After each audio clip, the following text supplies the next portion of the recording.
Hello, my friends. So good to see you guys. Hey, we have a wonderful story today. It's one of my favorites, probably one of your favorites. You know it too. So I'm not going to tell you what it is. I'm going to let you guess what the story is. Now, I have two props. And so these two props are going to let you know what story it is. See if you can figure it out. My first prop are teeny tiny cymbals. What do you think? Yeah? And then my second prop is a big gong.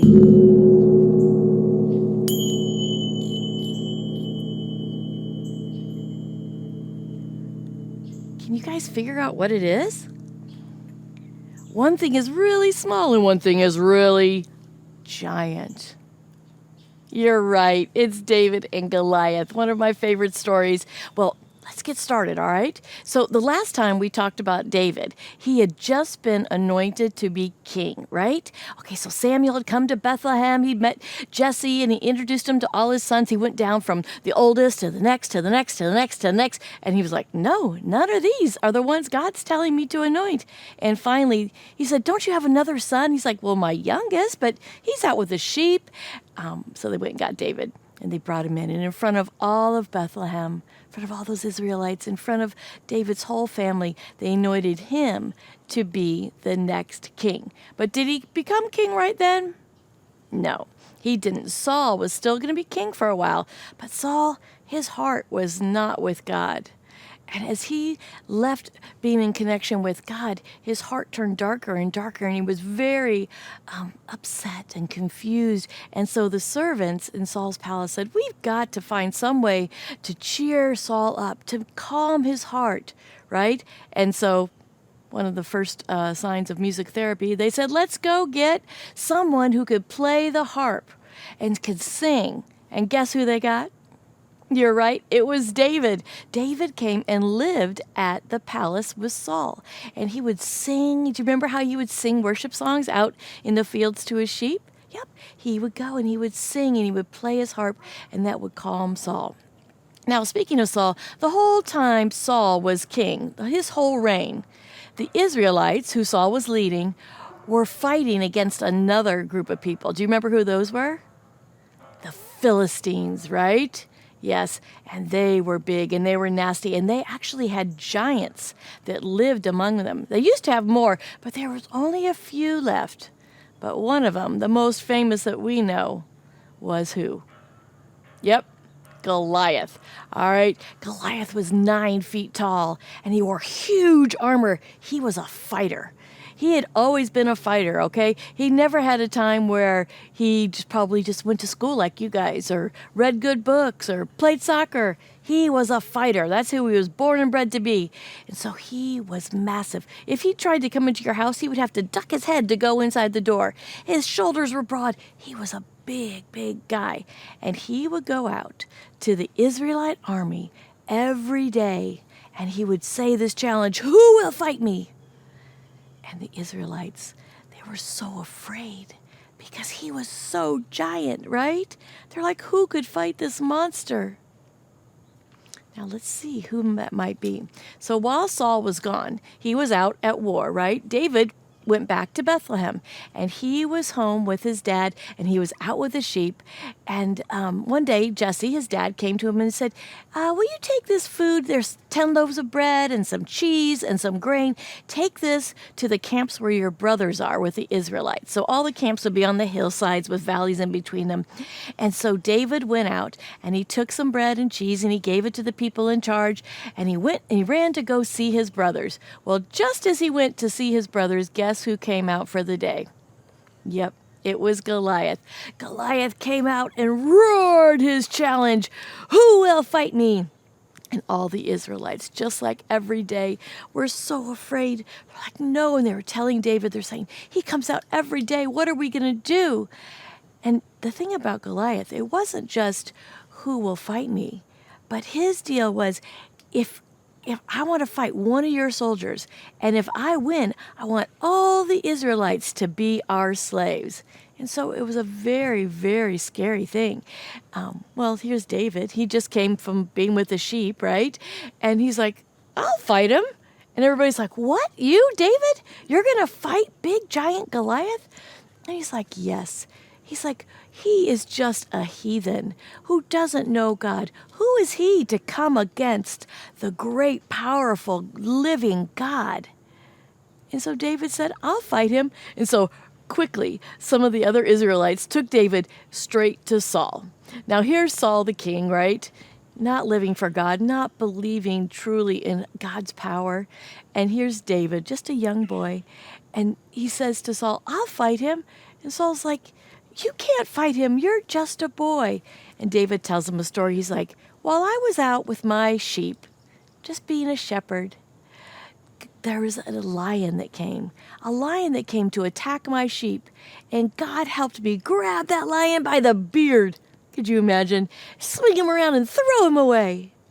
And then a bear came, and I was able to fight this bear. Now, should a young boy be able to fight a bear or a lion just with a little stick? No. But who was with him? You're right. God was with him. And so he told Saul, he said, God will be with me just like he was when I fought the lion and I fought the bear. But Saul still was like, well, here, take my armor. And so what do you think a king's armor is like? Yep, it's pretty big and it's pretty heavy. And then his sword, he was like, take my sword. He couldn't even lift the sword. It was so heavy. And he put on his armor. He's like, Saul, I don't need this. I can't even move in this. But that's not what's going to keep me safe. Armor and a sword, that's not what's going to keep me safe. It's the power of God. So David took everything off and he went off toward Goliath. And as he was walking, he saw this little stream, and he bent down into the cool stream, and he picked up 5 little pebbles, and he put them in his sack, and he continued toward Goliath. And Goliath sees him with just his little walking stick, right? Just his shepherd stick. And he says, who am I? Do you think I'm a dog that you come at me with a stick? Goliath was mad. He's like, you're sending this young boy with a stick to fight me? He was proud, wasn't he? He was like, I'm a big... His stick, which wasn't a stick at all, it was a spear, it was so heavy that no man could even lift it. So here's Goliath with all this armor and a big spear, and here's David with a stick. And he's coming at him, and he got madder and madder. And so I want to read to you out of this awesome Bible what David said to him. Are you ready to hear this? It's so awesome. He said to him, so Goliath comes at him, and David shouted back, you come to me with a sword and a spear and a shield, but I come to you in the name of the Lord of hosts, the God of the armies of Israel. Today the Lord will deliver you into my power, so that all the people on earth shall know that there is a God in Israel. Everyone shall see that the Lord can conquer without a sword and without a spear, for the battle is the Lord's, and he will give you unto my hands. All right? So he just spewed out the word right to Goliath, and here was David going after him. He bends down, he picks a little stone out of his little satchel, puts it in the slingshot, swings it once, swings it twice, swings it 3 times, boom, throws it at Goliath, and thump, right in Goliath's forehead. And Goliath fell down dead. Now, should a tiny little pebble been able to kill a giant? No. Should a little boy have been able to kill a giant? No. Okay, let me ask you another question. Was it the pebble that killed the giant? No. Was it David who killed the giant? No. It was God. It was the power of God. God was using David, and he was using that tiny pebble, but it was God's power that killed Goliath. And you guys, what about this story? Is this story just about, a little kid could do something big? No. This story is about faith, all right? This story is about David having the strong faith to know that he could come against someone so huge and so mean and so bad that with God, he can do anything, all right? It's a story to teach those Israelites that were there and saw it all, and the Philistines who saw it all, that there's a God who's all powerful. But guess what? It's a story to teach us that we have God who is all powerful. God that can do huge things, not only for David, but for you and for me. So this story, it's not something that's just in the history. This story is for us today. What is it that you have to do that's big? What is it that you have to come against that's hard? It probably is not a real giant. It's probably not going to be you being king someday, but there's going to be some hard things in your path. What are those? And do you have the faith? Do you have the faith to believe that God can get you through all those things? I sure hope you do. I know that God loves you so much, just like he loved David. He loves you, and he's ready to carry you through anything, any giant you have to fight. Think about what those are. Trust God to do that and go forth in that. I sure love you guys, and God loves you, and I hope you have a wonderful day. We'll see you.